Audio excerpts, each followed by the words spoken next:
Okay, in this part of your bonus features, and thank you for persevering this far, by the way, congratulations.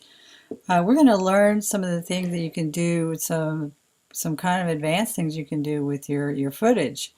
Uh, and we're going to back up for a second. I'm going to show you one of the buttons that we're going to be using here, and it's this information button, which we haven't really been using, but we have been using it, we just didn't know it.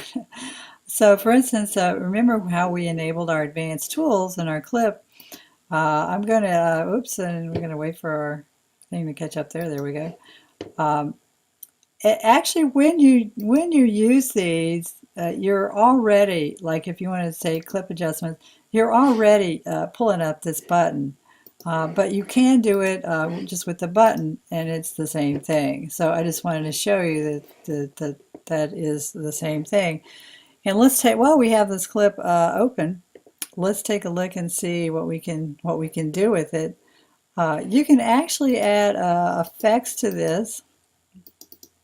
You can double click too, and if you do that, it opens it up and also keeps the cursor or the playback head, which sometimes is annoying because it keeps following the mouse, and sometimes you have to chase it as you're going to find that out. But let's take a look here.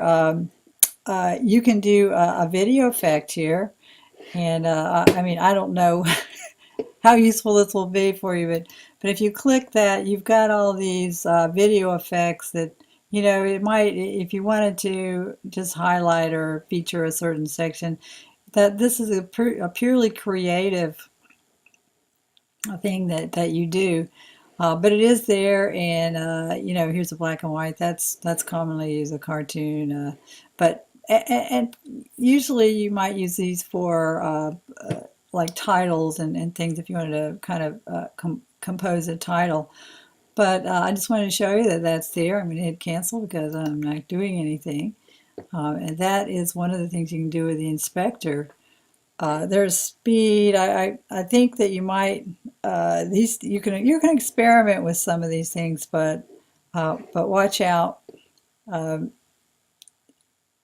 some of these things are just not going to be appropriate for anything that your whole intent is to try and convey what's being said, and you don't want it to be distracting by adding these effects unnecessarily, even though they're fun. I agree. And in this, also what you can also do here in the, like, since the video, you can adjust the levels. Be very careful with this. Here I'm increasing the saturation, maybe lower. I say, well, maybe, that was awful orangey to me, so maybe I'm just going to, desaturate it a bit. And this is possible here. And the exposure, you can lighten it up. And of course, we've changed so much, and this is dynamically reflecting what we're doing. And this is a possibility, and the clip is the whole thing. Uh, Now, here's a button that I don't know that this will be useful in this talking head situation, but it can be useful, and you can try it if you have a shot that's pretty shaky. Just clicking this on, which I'm not going to do here, but it'll smooth out the motion, but there's a cost of the resolution, so you'll have to weigh that against the result. But I just wanted to show you that's available, and I'm going to do Command Z to get rid of that. So we're back. I just did Command Z, so I didn't want to apply that. Um, Now let's look at this clip here. Let me find another one here. Uh, okay, this one. Let's detach. Let me show you something very useful. Let's just say that we detach the audio, and then for some reason I can't get it back to sync for love nor money. And if you do Command Z and this thing, well, it does work. But if it's hopelessly lost and you can't get it back, and this was a couple of sessions ago, well, Command Z is just not going to work. Um, So I'm going to go and actually, there's a reverse of Command Z. I didn't show you that, but you can redo it. You know, if you want to go forward from the last Command Z, you can just by doing that. So I'm going to just say, oh my gosh, you know, I just got this thing hopelessly. It's just gone. I can't get it to sync back up. So how do we do that? Remember, we do our control click here. You can't see it, but it's down here and it says reveal an event browser. Uh, I don't think I can get that up here. Let me try it. I really don't. I'm going to try it, but I don't think we can. I don't think it goes that far. No, it's still still too far down. But it does say reveal an event browser, and we're gonna see. There we go. Okay, so we'll say this clip here is hopelessly. It's just hopelessly ruined. And what are we gonna do? Well, we just found it. So it's made the selection for us. So what are we gonna do? We're gonna drag it right smack over there, that clip, and let go. You see, we've got the green plus sign. Now, what it's going to say, what do you want to do? We just want to replace that clip. And boom. Not only do we have our original clip back with the audio waveforms, well, we still have the other audio too. So that's useful to know, and it might come in handy. I'm going to go ahead and delete that. You never know when you might need to do that, and that might be handy if, you know, somehow or other the audio is just uh, you know, totally is hopelessly gone, or maybe you've applied the effects and you can't get them out.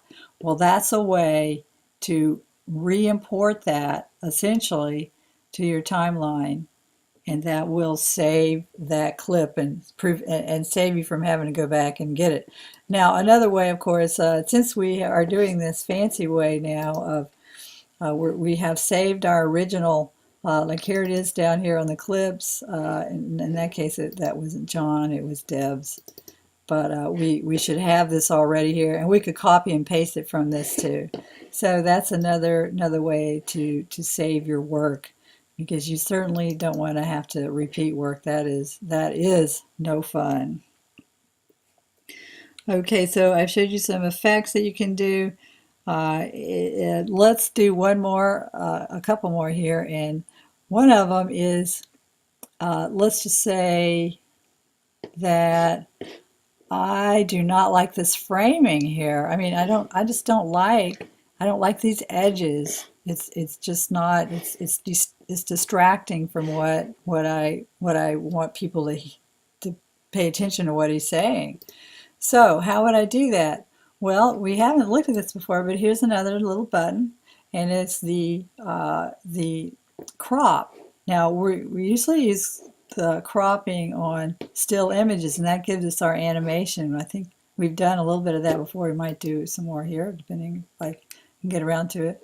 But I'm going to go ahead and hit crop here, and I am going to be able to reframe this image. You see, I don't want those. I say, that's just too distracting. So I'm going to just drag one of these corners, and it's going to maintain that aspect ratio for us. And it's still, you know, still not enough, and we're going to try and keep to our rule of thirds. You see that we're just going to, I think we're still going to have to suffer a bit with this. There's nothing much I can do about that. But that does, or maybe even we want to, you know, get them in there a little bit more, and then just hit done. And what's going to happen is it just really, it fitted that crop to the whole thing. So here's the other one, and then there's this one.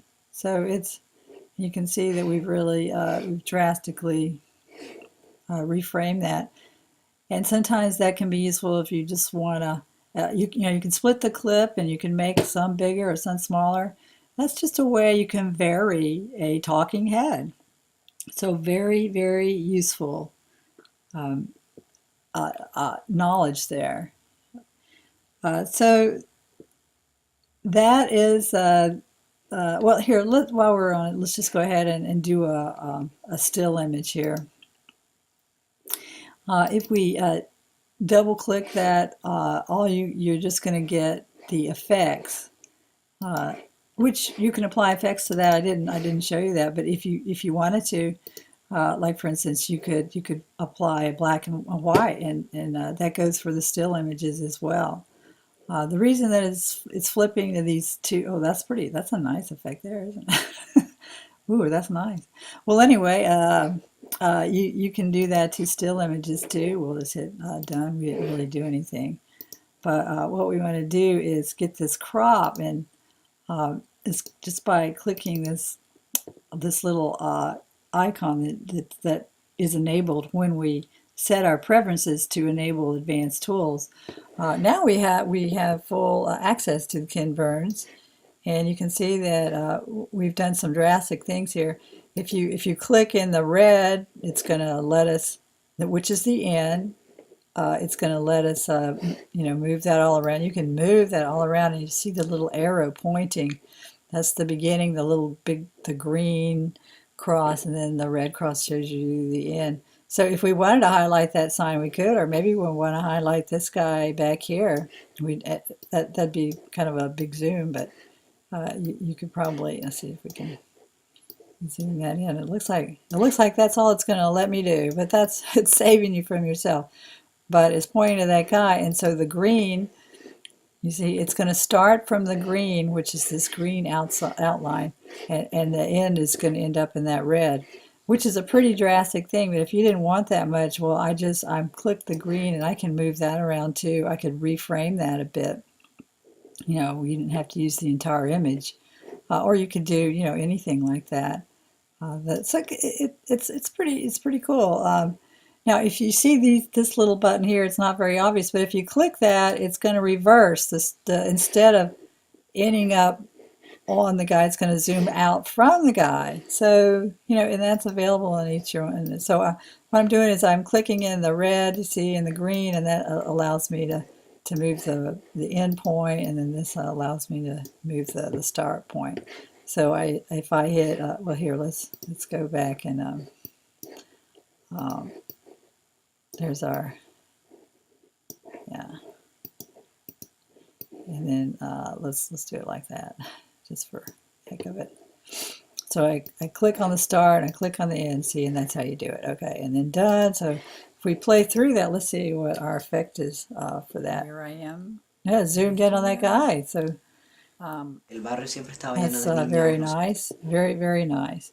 And so those are some of the fun things you can do with the images, and to save some of your clips from oblivion when you have over-processed them or you lost the audio.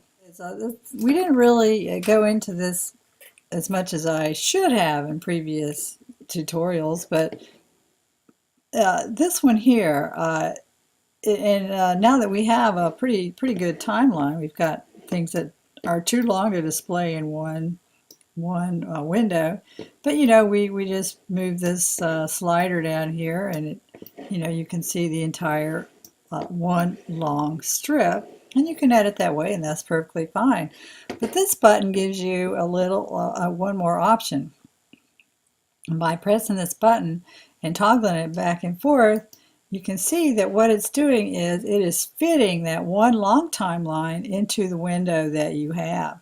And that essentially gives us 1, 2, and 3 lines now, instead of just the one timeline. It's still one timeline, it's just that it's been wrapped around. You can tell by these little ragged edges here that it's been wrapped around. Of course, there's the end, which is smooth. There's nothing more there.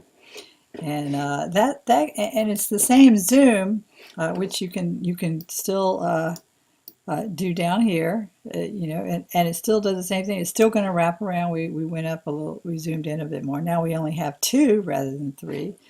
But that's kind of that's a nice option to utilize, and that button may not be so obvious, so I wanted to highlight that. Okay, another button, I'm going to have to move iMovie a bit over. Let's go back to our just single. And now we have our one single thing. And it's this button here. Now when I utilize this, it's going to go outside of my picture. So I'm going to see if I can scrunch this up a little bit so that you can see what's happening.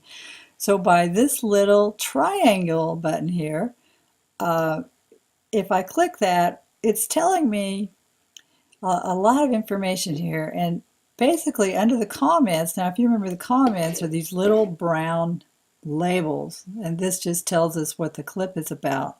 And that's not going to follow it. It's not going to follow the output or anything. It's just it's a label for our information. But for instance, okay, so we have this one, went to school, and it's on here. These are the three, and you'll have many more. And these are the three that we have. And so if I click this came to America, which is not this one, it's going to move it right to there, and you can edit it. That's a real handy thing. And learn English, for instance, there we go. Very handy, very handy. So and that's a way you can maneuver around if you want to. Now the titles are the same thing.